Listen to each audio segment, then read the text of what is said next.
Does a weak pelvic floor for a female, I don't know about men, mean that you have a loose vagina? I have to ask it. I actually love this question. No, I love this question because it's actually like the complete opposite. Yes. Yes. Just learned something about Elara. Okay, she celebrated that one. I'm just saying, after, having a baby and occasionally like sneezing and peeing yourself, you're just like, oh my God.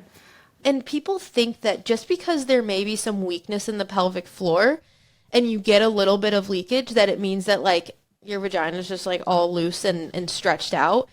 And actually what I have found way more in my practice, especially in younger females who are in like pregnancy, postpartum, is actually the opposite. Your bodies are still young, they're active, they're strong, they're resilient. And what's happening is that when you actually push the baby out, regardless of C-section or vaginal delivery, when you go into labor, your pelvic floor lengthens to prepare you for that delivery. Because your bodies are really resilient, what it does postpartum in the majority of people is it actually tenses back up to try to hold everything back in.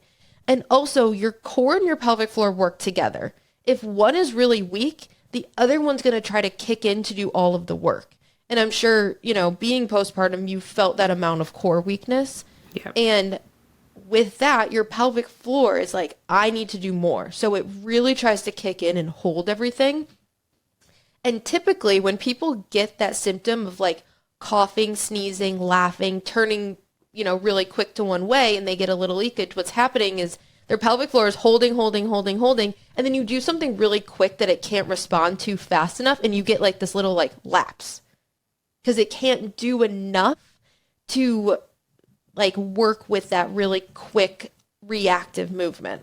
So you get like a little lapse in muscle activation and that's when you get the leak.